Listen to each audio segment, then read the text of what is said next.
ሰላም ውድ ተመልካቾቻችን፣ ቦሌ ደንበል ላይ በ5.1 ሚሊዮን ብር ሙሉ ክፍያ አፓርትመንት ቤት እየተሸጠ እንደሆነ ሰምተን የመጣ ነው።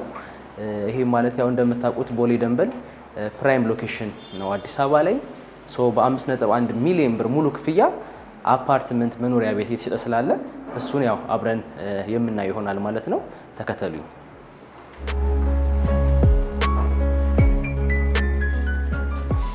ሰላም እንዴት ነህ? ሰላም ነው። እንኳን ደህና መጣ። እንኳን ደህና ቆያችሁ። መልካም። ያው አንድ መረጃ ሰምተን የመጣ ነው። በ5.1 ሚሊዮን ብር ሙሉ ክፍያ ቦሌ ደንበል አካባቢ አፓርትመንት እየተሸጣችሁ እንደሆነ ሰምተን የመጣ ነውና ስለሱ አንዳንድ መረጃዎችን ብትሰጪን። በትክክል አለ። እስኪ ሙሉ መረጃውን ደግሞ ቢሮ እንግባና ያለውን ነገር ላስረዳ። እሺ፣ መልካም።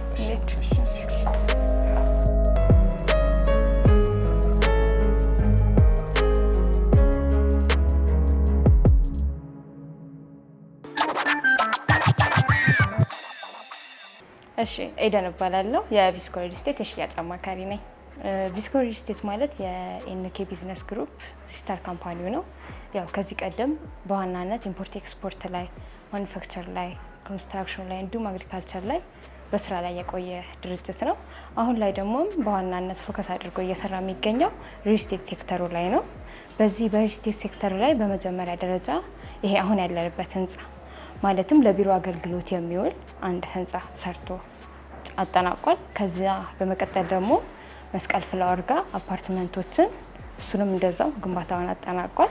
አሁን ላይ ለሽያጭ ያወጣነው ሳይት ቦሌ ደንበል ኤግዛክት ጋዜቦ አደባባይ ጋር ነው የምንገኘው።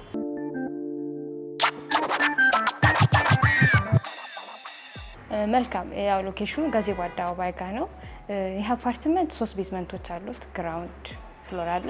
ከዛን እስከ 3ኛ ፎቅ ድረስ የንግድ ሱቆች ናቸው። ያው ሚክስድ ዩዝድ አፓርትመንት ነው።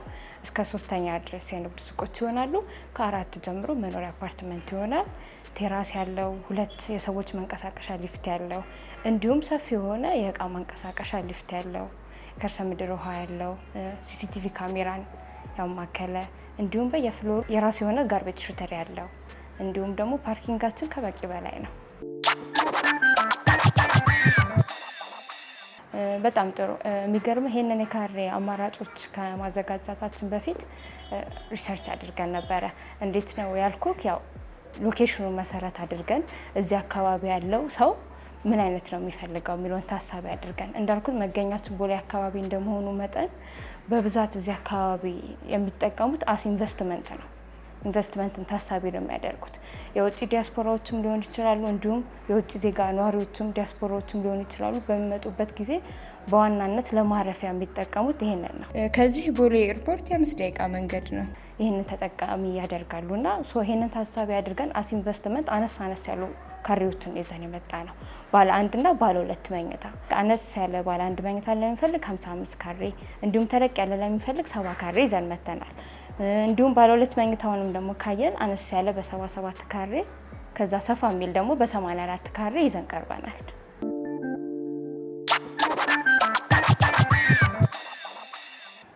በጣም ጥሩ። ዋጋው ያው እንዳከፋፈል ሂደቱ ይለያያል። 2 አይነት ነገሮችን ይዘን የመጣ ነው። የመጀመሪያው ሙሉ ለሚከፍል ደንበኛ ነው። ሙሉ ለሚከፍል ደንበኛ ለምሳሌ በ55 ካሬው ከሄድን ሙሉ ዋጋው የሚሆነው 5.1 ነው የሚመጣው። እንዲሁም ሰፋ ያለ ካሬ ለሚፈልግ በ70 ካሬ ከወሰድ ነው ሙሉ ለሚከፍል አጠቃላይ ዋጋው 6.5 ይሆናል። ባለ 2 መኝታ ለሚፈልግ ባለ 2 መኝታ በ77 ካሬ ሙሉ ለሚከፍል 7.2 ይሆናል ዋጋው። እንዲሁም ሰፋ ባለ ካሬው ደግሞ በ84 ካየ ነው ሙሉ ለሚከፍል 7.8 ይሆናል ሙሉ ዋጋው። ሌላኛው ሁለተኛው አከፋፈል ሂደት ይዘን የመጣ ነው ምንድነው? ደንበኛው 10% ከፍሎ ቀሪውን ደግሞ በረጅም ጊዜ አከፋፈል መጨረስ ለሚፈልግ ያዘጋጀንለት። ስለዚህ ለዚህኛው ደግሞ ያዘጋጀነው 55 ካሬውን ካየን ሙሉ ዋጋው 6.8 ይሆንና የዚህ ቅድመ ክፍያው 10% ብቻ ነው። 680 ሺህ አካባቢ ይመጣል ማለት ነው። እንዲሁ ደግሞ ባለ 2 መኝታ ቤቶቹን ስናይ 77 ካሬውን ካየን ሙሉ ዋጋው 9.6 ይሆንና ቅድመ ክፍያው 960 ሺህ ገደማ ይሆናል። በ84 ካሬም ካየነው ሙሉ ዋጋው 10 ሚሊዮን 500 ሺህ ይሆንና የዚህ ቅድመ ክፍያው 10%ቱ 1 ሚሊዮን 50 ሺህ ብር ይሆናል። እነዚህን 10%ቶች ክፍያ ካደረገ በኋላ ደንበኛ ቀሪውን ክፍያ ደግሞ የሚከፍለው በረጅም ጊዜ አከፋፈል ይሆናል። ያ ክፍያን ደግሞ የሚያከናውነው እንዴት ነው? የግንባታውን ሂደት መሰረት እያደረገ ነው የሚሄደው። ማለትም ህንፃው 4-6ኛ ሲደርስ ሊሆን ይችላል፣ 12 14 እስከ ቴራስ ሲያልቅ፣ የቤቶቹ በር ሲገጠም፣ ቁልፍ ሲረከብ፣ እንደዚህ አይነት ስቴፖች አሉት ውላችን ላይ ማለት ነው።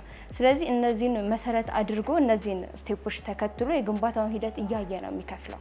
ያው ይህንን ለምንድን ያደረግነው? የደንበኛውን ሴፍቲ ለመጠበቅ ማለት ነው። ኤግዛክት ብሬ የምፈልገው አፓርትመንት ጋር ይሄ የግንባታው ስታትስ ጋር ነው ወይ እየዋለ ያለው የሚለውን ነገር እያጣራ እያረጋገጠ ነው የሚሄደው ማለት ነው። ክፍያ ያ ያልነው ግንባታ እስካልደረሰ ድረስ ቀጣይ ክፍያ አያደርግም። ያው ይሄ ለክላይንት ሴፍቲ ይሆናል።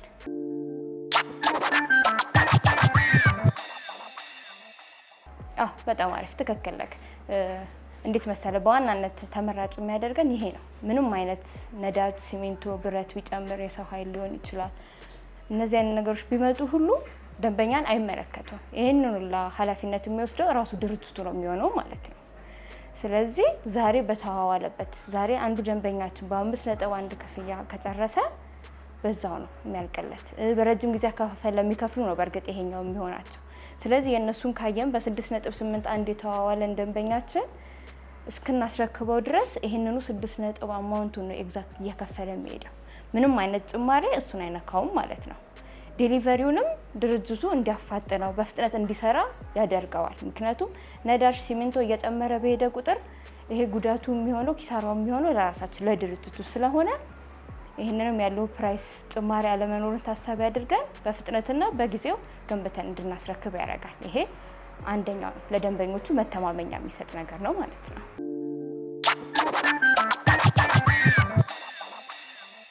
ፖስት ቴንሽን ቴክኖሎጂ እንጠቀማለን።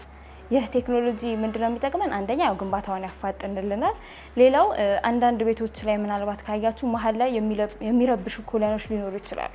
ያህ ነገሮች እንዳይገጥም ጀስት ምንም አይነት ኮለን መሀል ላይ የማይገጥመው ይሄ ሳሎኑ አቀማመጣቸው ልክ የሆነ እንዲሆን በማሰብ ያህንን ነገር ለማስኬድ ይጠቅመናል።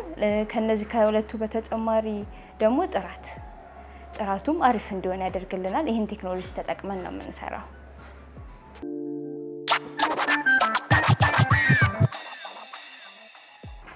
መረከቢያ ጊዜያችን 2 ዓመት ከ6 ወር ነው።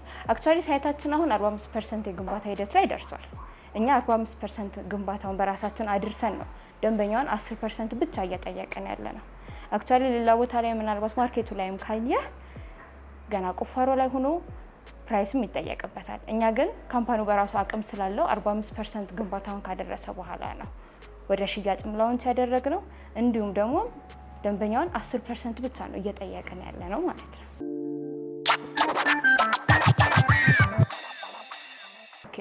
ጥርጥር የሌለው ነገር ነው። ምክንያቱም ያለነው ቦሌ ደንበል ነው የምንገኘው፣ ኤግዛክት ጋዜቦ አደባባይ ነው። ስለዚህ ምቹነቱ ኦልሬዲ ለምቶ ያለቀ ከተማ ላይ ነው። አሁን እንግዲህ አፓርትመንቶችን ኦፈር ያደረግነው ፕራይም የተባለ ሎኬሽን ነው ቦሌ ማለት። ከዚህ ቦሌ ኤርፖርት የ5 ደቂቃ መንገድ ነው። የተለያዩ ትላልቅ የሆስፒታል ተቋማቶች ይኖራሉ እዚሁ አካባቢ ላይ። የትምህርት ቤት ተቋማቶች አሉ፣ የእምነትም ተቋማቶች፣ ሁሉንም አማክሎ የያዘ ከተማ ነው። እንዲሁም የሚገርምህ በብዛት የምታይ ከሆነ አብዛኛው ሰው የተለያዩ ጉዳይ ሲገጥመው ሰውንም ለማግኘት ሊሆን ይችላል፣ ለቀጠሮ ለመያዝ ኢንጆይም ለማድረግ ተመራጭ አድርጓት የሚመጣው ወደ ቦሌ ነው። ፕራይም ሎኬሽን ነው። እኛ ግን ራሱ እዛው ቦሌ ላይ ነው ሴትል ያደረግነው። ስለዚህ እነዚህን ሁሉ አክሰሶች በቀላሉ መገኘት የሚችልበት ቦታ ላይ ነው የተገኘ ነው እና አዋጭነቱ ጥርጥር የሌለው ነገር ነው።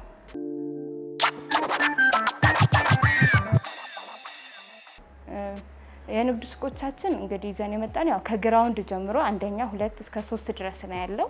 ያው እንደየፍሎራቸው ዋጋቸው ይለያያል።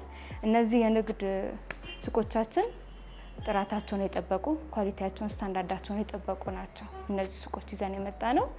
በተለያየ አይነት አማራጭ ይኖረናል ማለት ነው። እንዲሁ ለደንበኛ ተደራሽ ለማድረግ ያክል ግን በ15 ካሬው ስናይ ለምሳሌ 2ኛ ፍሎር ላይ ሲሆን ዋጋችን 3.3 ይሆናል። ሙሉ ዋጋ 15 ካሬ። የዚህ ቅድመ ክፍያው 1.5 ይሆናል። ከዛም ወደ 1ኛው ፍሎር ስንወርድ ሙሉ ዋጋው 4 ሚሊዮን ይሆናል። የ15 ካሬ የዚህ ቅድመ ክፍያው 1.7 ይሆናል። ወደ ግራውንዱ ስንወርድ ደግሞ ይህንኑ 15 ካሬውን ዋጋውን ስናየው 4.6 ይሆናል አጠቃላይ ዋጋው። ቅድመ ክፍያው ደግሞ 1.8 ይሆናል። ያው እንደየፍሎራቸው ወደ ውስጥ እንደመግባቱ ፊት ለፊት አስፓልት ዳር እንደመሆኑ መጠን ዋጋቸው የተለያየ ይሆናል። ያው ነገ ላይ ደንበኞቻችንም እንደ ኢንቨስትመንት ስለሆነ ገቢ የሚያገኙበትም ስታተስ በዚሁ ልክ እንዳቀማመጡና እንደየፍሎሩ ዋጋውም ስለሚለያይ ማለት ነው።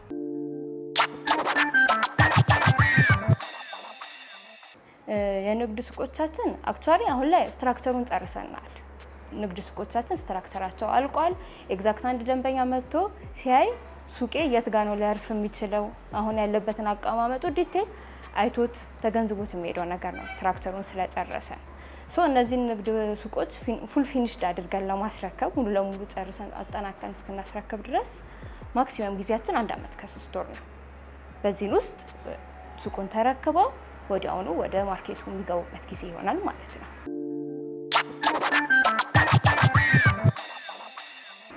አዋጭነቱ ያው ቅድም እንደተናገርኩት ነው ቦሌ እንደመሆኑ መጠን። ከዛ በተጨማሪ ደግሞ እንደ ንግድ ሱቅ ደግሞ ስናየው ምን አዲስ ነገር አለ መሰለ?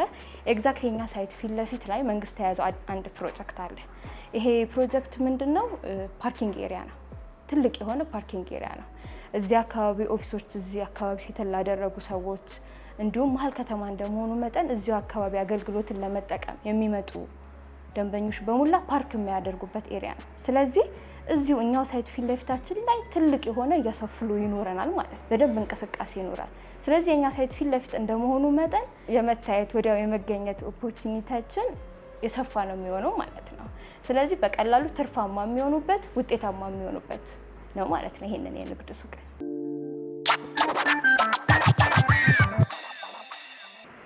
በጣም ትክክል።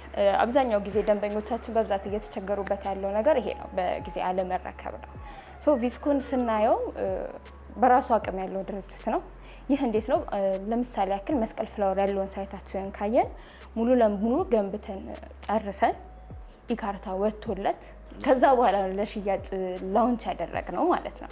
ይሄን ምንድን ነው የሚያሳየው? አቅሙን ነው የሚያሳየው። ጀስት ገና ከቁፋሮ ጀምሮ አይደለም ለደንበኞቻችን ክፍያ ልንሰበስብ ያለው ማለት ነው።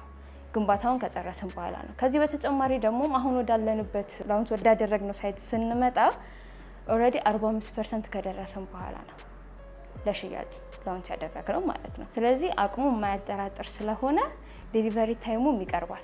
የሚገርምህ የመስቀል ፍላወሩን ሳይታችን በ2 ዓመት ውስጥ ነው ያስረከብነው። ይሄኛውም በ2 ዓመት ከ6 ወር ውስጥ ያለምንም ጥርጥር የሚረከቡት ሳይት ነው ማለት ነው።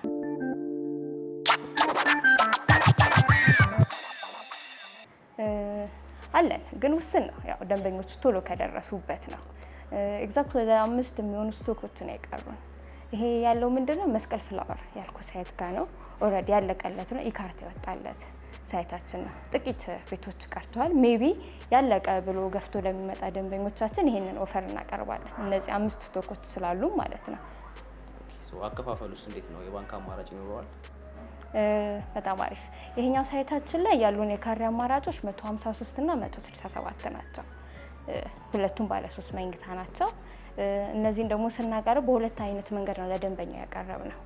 ሙሉ ለሙሉ ጥንቅቅ አድርገን መስጠት፣ ጀስት ቁልፍ መረከብ ብቻ፣ አለም ደግሞ ኢንቴሪየሩን በራሴ ዲዛይን ነው የምሰራው። የሁሉም ሰው ምርጫ ይለያያል። ለመኖሪያነት የሚፈልጉ ሰዎች በራሳቸው ምርጫ ማሰራት የሚፈልጉ አሉ። ስለዚህ በራሴ ነው ማሰራት የምፈልገው ካለም በሰሚ ፊኒሽድ መውሰድ ይችላል፣ መረከብ ይችላል ማለት ነው። እንደዚህ አይነት መንገድ አድርገን አምጥተናል። አከፋፈሉን ደግሞ ካየን 3 አይነት መንገዶች አሉ እዚህኛው ሳይት ላይ። የመጀመሪያው ያለው ድርጅቱ የሚጠይቀው 50% ነው። ኦልሬዲ ካርታ ይወጣለት ነው። 50% ይጠይቃል። ቀሪውን 50% በ1 ዓመት ውስጥ ያለምንም ወለድ ከፍሎ እንዲጨርስ የመጀመሪያው ስቴፕ። ሁለተኛው ደግሞ 50%ቱን ከከፈለ በኋላ ቀሪውን 50% እሱ ከፈለገ ደንበኛ ከፈለገው ጋር ባንክ ማያያዝ ይችላል ማለት ነው። ዋነኛው ግን ምንድነው ሙሉ ለሚከፍል ደንበኞች ነው ትልቅ ኦፖርቹኒቲ ያመጣ ነው። ሙሉ ለሚከፍል ደንበኛ 20% ቅናሽ ያገኛል ከቶታሉ ላይ ማለት ነው። ይህንን ኦፈሮች ይዘን ቀርበናል።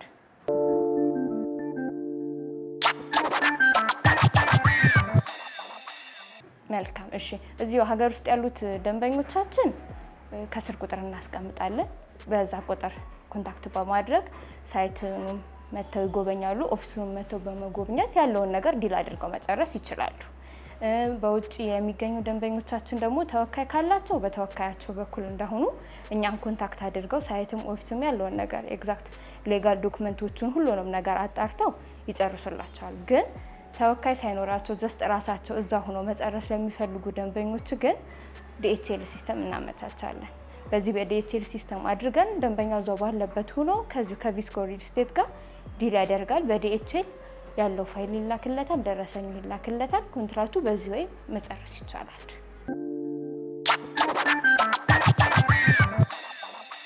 ያው በመጨረሻ የምላችሁ ነገር ምንድነው? ያው ሳይታችን ያለው ቦሌ ደንበር ነው። ኤግዛክት ቦታው ጋዜቦ አደባባይ ነው። በ5.1 ነው አፓርትመንት ይዘንላችሁ የመጣ ነው። እንዲሁም የንግድ ሱቆችን ከ10 ካሬ ጀምሮ በፈለጋችሁት የካሬ አማራጭ ይዘን መተናል። ይሄ ዲስካውንት አይቆይም፣ ለአንድ ወር ነው የወጣው። ወደ ማርኬቱ መግቢያ ታሳቢ ተደርጎ ገና ላውንች ማድረጋችን ስለሆነ ይህንን እድል ተጠቀሙበት እላለሁ። አመሰግናለሁ።